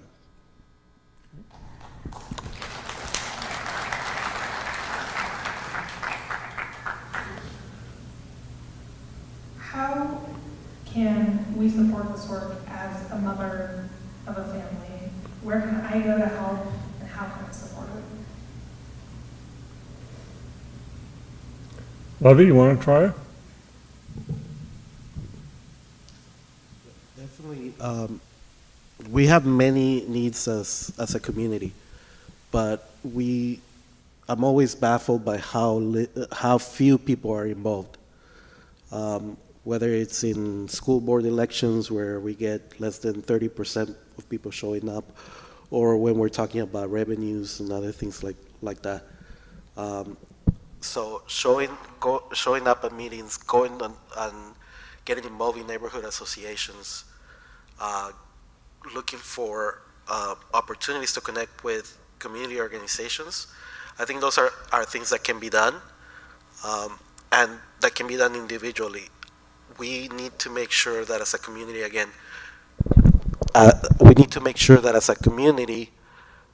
we're telling the decision makers what is it that we want, not the other way around. And that takes showing up. So I want to follow up a little. I've got a 1-year-old at home. If she were here on stage, she'd be running around and throwing microphones everywhere and be a little bit of a disaster. So this question is from a mom who, maybe doesn't have childcare or needs things in the evening. So can you all just dig a little deeper and think about how someone who's busy, who maybe has a lot of stuff they need to do, could do something tomorrow to help with this issue? Now, don't fight over the microphones, folks. My basic answer is always vote for what you want. That's me. Yeah? I was going to say the same thing. I think it's voting because there's the other side. Understand when you can't give your time, but we need a lot of people that can give your time. There's a lot of people that are going to donate and do a lot of things like that. But one thing I truly believe that if you don't give your time, what did you really give? Did you give a dime? Did you really care? I mean, your time is the most valuable thing we have. And coming out and really sitting with these kids and talking on their level, I think makes the biggest impact. Lynn, how about you? So I think one of the things that's hard is the trust. There's a broken trust that people have. People are angry, and I think it takes time to engage the community when people don't trust the city, they don't trust the police. And so I think project-based learning with families can be very effective where everyone's welcome. We have, monthly event in Englewood Park, and everybody's welcome. Some people bring their 18-month-old children, and it just floods the park with good energy, and people feel more of a sense of ownership, and they start to care. But it doesn't happen right away. Like, we've been doing that for 7 years, and it's just starting to really, take root. So these are not fast solutions. This is such an excellent question that I honestly don't even know who to start with, so I'm just going to put this out there. How do you see social media and technology impacting these issues? So gun violence, gang rivalries, everything in between. I'll go first. This is another We're gonna be reason. here all night. This is another major change and shift when we talk about the issue back in the 90s, what we were dealing with, Levy, right? Is this the way we communicate as a society is completely different. And on social media, what you're seeing now is these rival, social media disputes going on that actually play out in real life and turn into real shootings and violence. We see it a lot. And we also see a way to exchange guns. A lot of times we see kids offering and exchanging guns with each other through social media. So it just provides this immediate, instant access to do some of the disruptive behaviors that before might have been more difficult and challenging or taken longer to play out. It's kind of like they occur much faster now, and it's much more available for that through that type of communication media. And then also the isolation that it brings too. I think it pulls people away from actual kids, especially from real relationships, and they just get more isolated and connected to maybe folks that they wouldn't otherwise be connected to. Yeah. This one's hard because when I was a kid and going through a lot of stuff like some of these youngsters are going through, we didn't have social media, and I'm glad we didn't. It would have made this, back when I was young, way worse. So I feel for the kids that are having to deal with this. And kids we're meeting with, they're sharing, it's all over. So not only fighting just in the streets or violence in the streets, it's violence on the keyboards. And that's how it starts. And then a kid will come to school, and then it starts passing. So then a message might happen between a couple people. It's screenshotted, shared, and now something that even could have been small is now blown up to something big. A lot of the kids are walking around saying they want to be respected. And a lot of times on social media, they are going to get disrespected in that way. And then that's where we're seeing the violence come to fruition or in the schools or around the school is a lot from social media.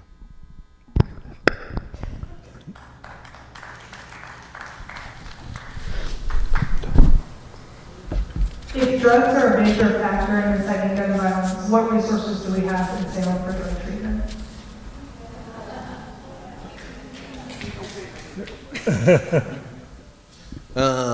Wow. Jeepers, stop. So just when it comes to youth resources, we work with Bridgeway, which is the local area here. There are currently 2 residential drug treatment programs for youth in the entire state right now. I know we talked a lot about ballot measure 110 funding a lot of resources and everything like that. It has sorely missed the juvenile population. There is not resources out there for kids, and it's a horrible shame. I can jump on ballot measure 110 real quick, and I'll just do it. But so in addition to the decriminalization, the other thing that happened with juveniles around that same time frame is if you know what measure or ballot measure 110 did, is it ultimately gave you a $100 fine, or if you get involved with an assessment, then you can avoid doing the $100 fine. So ultimately what happened with juveniles at the same time, they waived all fines and fees, so there was absolutely no anything for us to do when it comes to juveniles. It wasn't criminalized anymore. We ain't able to reach out. We aren't able to get those kids connected into ultimate services, and I know that they're working on doing some stuff right now. But when it comes to juvenile, there is a severe lack of resources when it comes to drug and alcohol treatment in Salem, throughout the state as a whole. So it's horrid. Well, Chief, what's the situation isn't all that much better for adult treatment, is it, in Salem? No. Yeah. And to Troy's point, I would say that the 2 parts to ballot measure 110, right? The decriminalization of the hard drugs, but also the diversion of marijuana tax money into programming. We should be seeing the more of the appropriate programming. So far, I'm not really seeing that play out. Things like an acute sobering center is highly needed in our community. Doesn't exist really, and so we need more of that. And then also to touch on what you said is that even the consequence or the accountability that we used to have with criminalizing of drugs, small amounts of possession, it would allow us to get people into diversion programs that were proven effective. And so that tool has been taken away from us. So even when we want to try to lower the risk for somebody and get them help, that tool that we had to get them into help is gone now. And so for us in law enforcement, that's also frustrating because it's not coming at it from the perspective that we want to lock up people that are addicted to drugs, but there was a tool through the criminal justice system to get people into diversion programs through drug and specialty courts where they could get the services they need. And now we're not even able to kind of offer that tool there.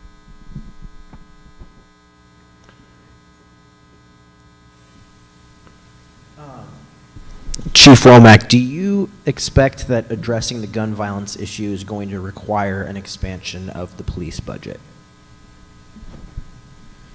Well, my police budget is retracting. So Monday night, I lost 5 positions from my budget. So this is what concerns me. And again, I'm not raising this issue because of police budget issue. That's not what I'm doing.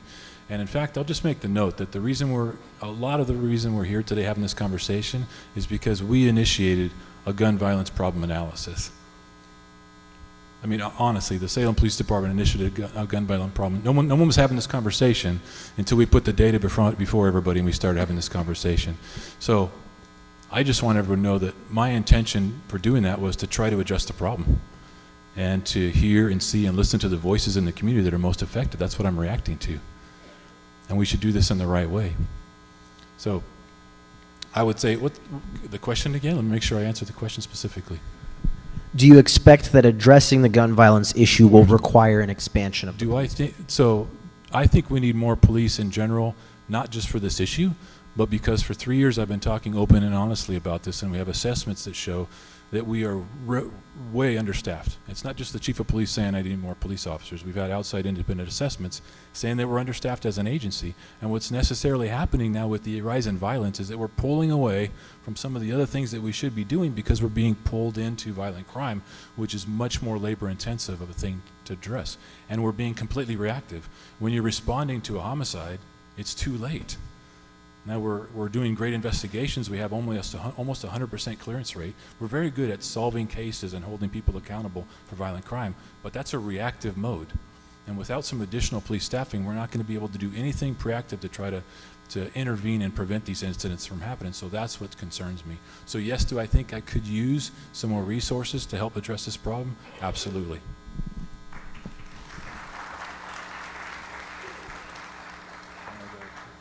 I don't want to put you on the spot, Levy, but I think it's fair to ask, do you think that addressing this issue will require expanding the police budget?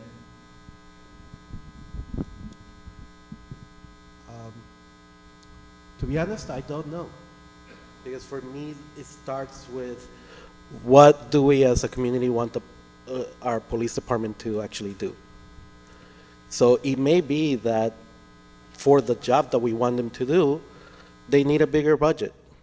But it may be that there are jobs they're doing that could be done by other organizations, by other institutions, that is not on their budget, so that would reduce their budget. I am worried, though, that the report was actually calling out specifically the gang task force and the SROs, which I think, in my experience, have been bad strategies for communities of color. So the fact that they were named as in the recommendation does worry me, that that's something that's going to be there. And before I think something there's been a misunderstanding in things that I've been saying. I don't mean to say that there should be as little involvement from law enforcement as possible. That's not what I've been saying. I've been saying that as a community, we need to talk about youth going on to lead good lives, healthy lives. That strategy should be led by somebody like City Council, by other community-wide groups. But law enforcement should be part of that conversation, but shouldn't be led, because when the strategy is led by law enforcement, it is going to be a law enforcement first strategy, and that's not what we need. Just 2 quick responses. I actually agree with everything you said, Levy, so that I think we're saying the same thing here. I think that we need law enforcement resources to do the things that we need to do. You do need a certain amount of law enforcement resources to respond to emergencies and provide public safety. And I think we're getting to a point where I'm really nervous about that level that we're able to maintain. I'm retracting so much from my specialized unit just to maintain patrol officer coverage for the basic emergency response. That's what I'm concerned about. But when it comes to developing strategy, I think you're exactly right. Just one example of that from me personally is we just approved a limited duration position out of the city manager's office as a violence coordinator position to help convene and coordinate the community strategy, because I don't want to lead that piece myself. I need somebody else to come along as a leader to pull up that community capacity, and then we can, like I said, align the strategy between the community and the police. That's actually what's needed. We have our lane and our role. We'll do it fair, neutrally, constitutionally, right? But we really do need leadership in the community to step up and for it to be resourced and well aligned with our strategy as well. So we want to partner with the community. But yes, we do need some more police resources, but you see what I'm talking about is how we use those resources is most important. Well, speaking of community engagement, you certainly have been engaged this evening. The questions keep rolling in. We're going to end the question period. Let me assure you that the team at the Salem Reporter will continue to collect your questions, and in the coming days we'll do everything we can to address those questions with the help of our panelists. At this point, what I'd like to do, thank you, is I'd like to give each panelist, they weren't prepared for this, but that's all right, one going home thought. What one thought you'd like to leave this audience with before they leave for the evening? Levy, start with you. A single thought. Make Northeast Salem the best neighborhood in Salem.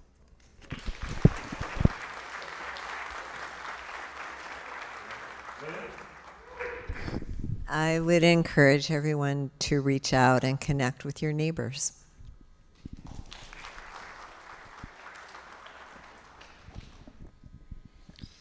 Those were really great. I'm not sure. I think I'll go back and reiterate what Levy said. Get involved. Care, get involved, be present. We truly do have a crisis on our hands on so many different levels, but be involved. Be involved, let your voice be heard. I think mine is remember that everybody needs someone at some time. Be that someone for somebody. I think that's huge. That's the biggest thing we could take away.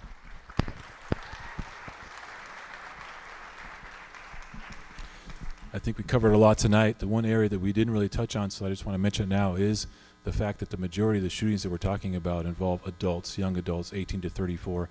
These are folks that have a troubled past with criminal history. The data shows out they're very high-risk people.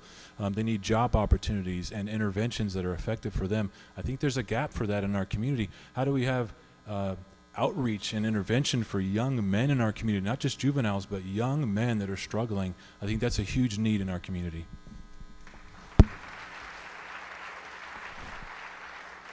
Ladies and gentlemen, I'd like you to join me in thanking our panel for an excellent presentation this evening.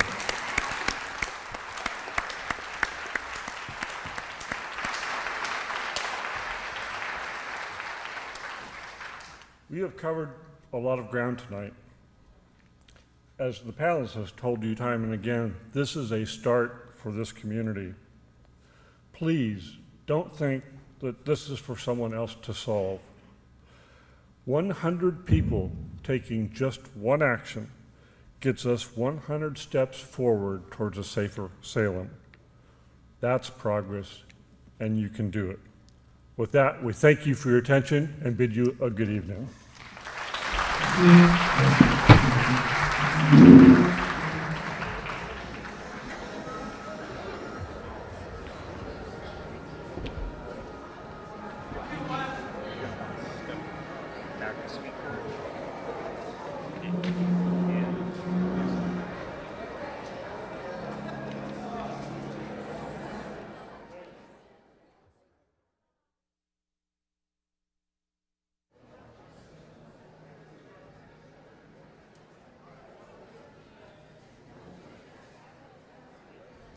We're at the Elsinore Theater here in your state's capital. I'm Ardashir Tabrizian with Salem Reporter. She's Rachel Alexander, our managing editor, and we just moments ago wrapped up our gun violence town hall. And wow, so a couple of highlights. We heard from the police chief. They are starting a community violence initiative, and we already knew that, but now we have a date in March. We're going to learn more about how they're going to be not only focusing resources on investigating shootings, but also referring vulnerable people to services. So more answers on that to come. We heard on the juvenile side, the demographics of kids being in detention are getting younger. They are disproportionately people of color, and more kids are getting picked up with guns. And there seemed to be a general consensus from the neighborhood side, the community organizations, and the school system that we need kids to have healthy minds, healthy environments, things as simple as sidewalks being built, green space, things that make a community a desirable place to live in order to, we simply can't curb gun violence among young people without that. And so I think we knew from the beginning that we weren't going to solve this issue tonight, but I don't know, I think that our panelists tonight gave the audience some pretty clear direction on what we as a community can do to curb gun violence. Yeah, one of the big themes we heard from all of our panelists tonight was the need for community resources and community collaboration. So we had a good range of folks talking about this issue, and everyone agreed that while law enforcement has a role to play in responding to shootings and dealing with active violence, they are not the people who are going to solve underlying issues of people feeling unsafe, feeling traumatized, picking up guns, not understanding how to resolve personal disputes. And so really the encouragement from all the panelists was for people to find ways to get involved in their community, whether that's mentoring local youth, whether that's showing up and voting, letting politicians know that we need investments in basic infrastructure, in cultural centers, in places for people to go and feel that they belong so that they don't get involved in violence and in gangs. So we really look forward to continuing to report on this issue and bringing people more information about some of these projects and resources and how they can get involved.